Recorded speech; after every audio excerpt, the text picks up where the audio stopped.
All right.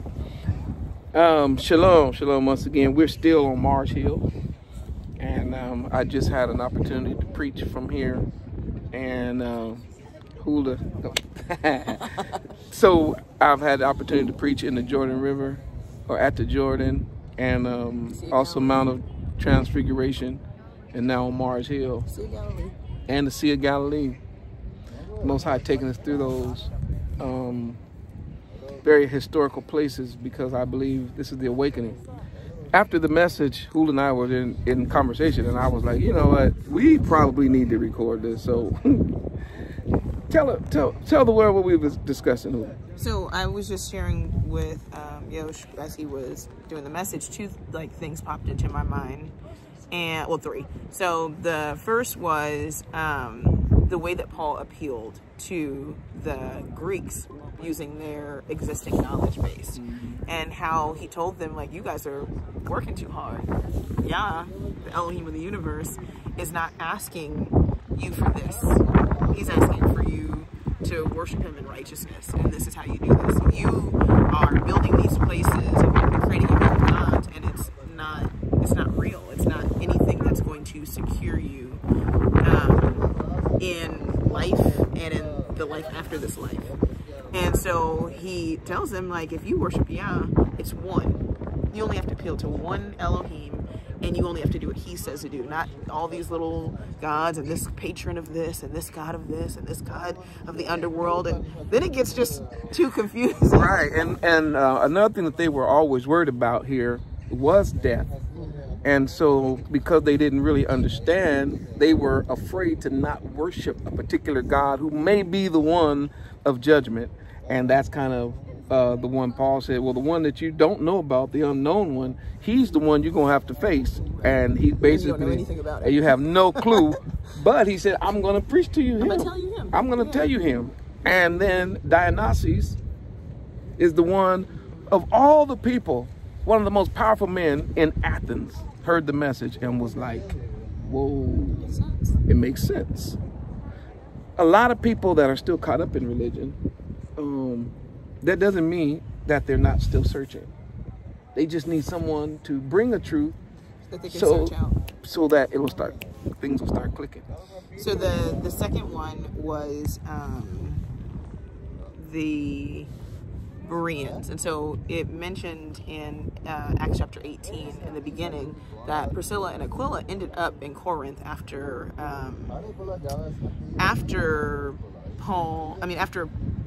Paul left and went to Corinth. They also ended up there because they were from Italy, and Rome was kicking Jews, Yahudians, out of Rome, probably because of the same thing. You're not following the rules, you're not going along with this, you're stirring up a lot of trouble because you're trying to keep your base Torah-based religion in a land that's polytheistic. I mean,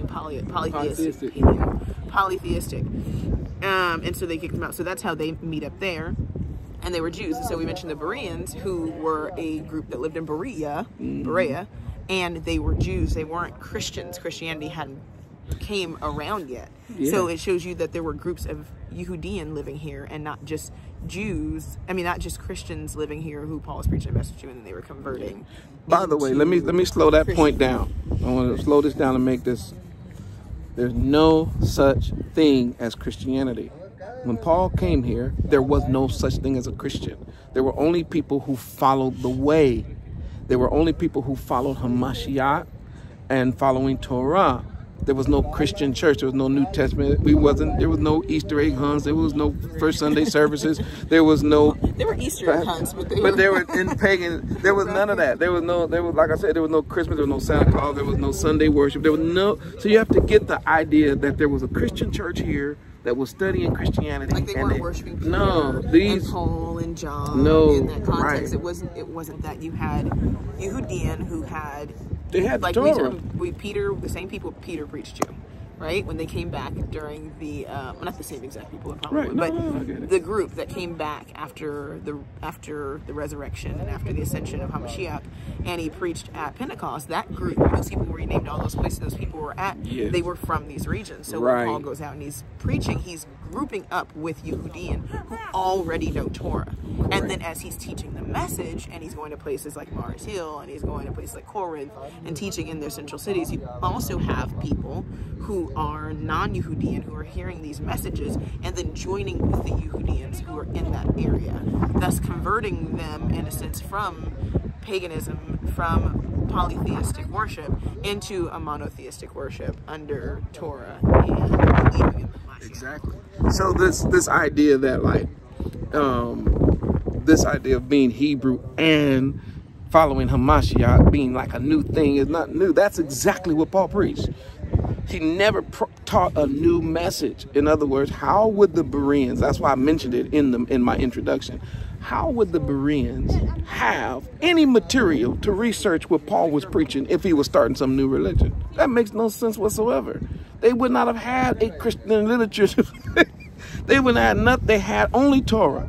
So when Paul preached the resurrection of Hamashiach from the dead by the power of Yah, they had to go to what we call the law and the prophets and the writings. Genesis, in most of the way our books are set up, Genesis to Revelation, or Genesis to the end of the Chronicles, to find that message. And they did it according to the text. And they proved that the things that we're saying was true. And the reason that I'm really emphasizing that is because when you come here, you start to see the timeline. Whereas I think for some reason in America, the timelines seem to be always blurred. Well, because but here, this timeline is not a point of importance in American Western religion. Everything is based on, everything literally kind of jump starts out of where it kind of got really blurry too, which is Europe. So Protestant religion is so far down the timeline, but everything is focused in Protestant religion, which you've already passed over, you know, Yeshua, you've gone through, now Islam is in, like all these other things have happened by the time you get to the Church of England. And what we experience in America is based upon the split from the Catholic Church, the split of the Catholic Church and the Church of England, and the Church of England and those people that came over here. So we don't really get all this other history because to them, being English, and then American, they're important. The importance to them is what they were able to establish once they came over to America after splitting. They had already had hundreds of years of Catholicism. You're talking about Catholics who then turned into the Church of England, who was also Catholic. Right, and then you also have turned into and the Catholic Church turned in, they split, and that's how we got the Greek Orthodox Church. And we're talking at this time, you guys, hundreds of years after the preaching of the gospel from Paul, Silas, Timothy, and all the rest of the leaders at that particular Paul, Silas, Timothy, Titus, Barnabas, all those people were teaching Torah. Listen, hundreds of years before the creation of the merger. Now, the last thing Huldah and I said, and we're gonna, this video, we'll try to keep it under maybe 10 minutes or whatever, but the last thing we mentioned was when Rome realized they could not stop the message of Torah. There was nothing in paganism that could compare with the power of the Torah. What did they do? They merged. So what and it not in a positive sense, but in a brilliant sense, all the gods throughout history have just transferred from one culture to another. So if you talk about Semiramis and Tammuz, you're talking about working that all the way down through history. So what Rome did was, we cannot compete with this story of this one who was born from a god. I'm going to give it to you in their terms, from a god. And we cannot compete with this woman who was spoken to by God and had this child. Now this child has redeemed all these people. There's no story like that in the history of mankind. Nobody had been resurrected, and resurrection was not a thing outside of Torah, because the one who has power to give resurrection has to be the one who has power to give life. And everyone knows that gods made of wood and stone don't have power to give life. So when Rome hears this message, it's like, we can't fight it. So the best thing to do is then merge it. Let's build a temple to this god. And we don't really even, in Roman culture, we're not even really going to focus on the Yehoshua character. We don't like that, because see, in Rome, Caesar is God. So I can't make a man a God. I can't have this human figure that's God, so I have to still be God. But what we're going to do is we're going to worship this Mary person, and she'll represent Semiramis, and she'll represent Astarte, and she'll represent Athena, and she'll represent all Diana, all these other high patron goddesses, and we'll build a place for her. So if you actually go up, and you ever get the opportunity, and we'll show in the pictures, if you go up to the Acropolis, which is that hill over there where Moreh filmed from, and you go on the other side, they actually built a church to St. Mary inside of the side of the place that houses all their gods, and they merged her in.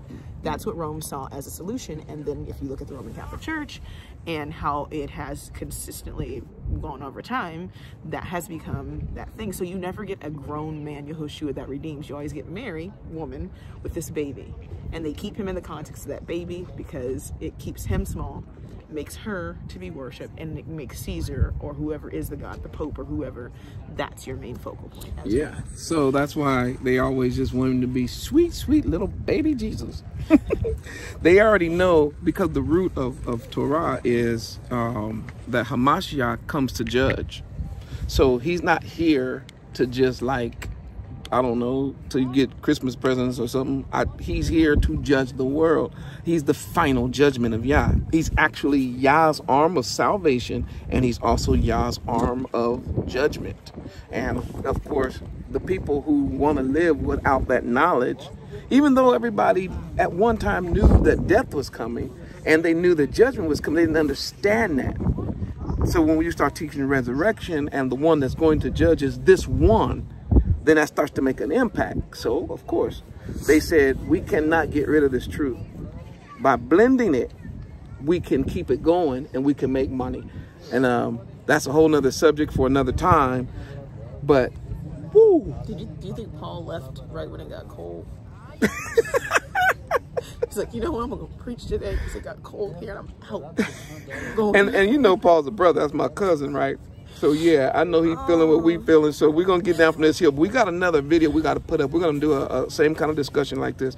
We're gonna talk about the money that is kind of that's tied up in this religion thing, because Paul actually experiences that.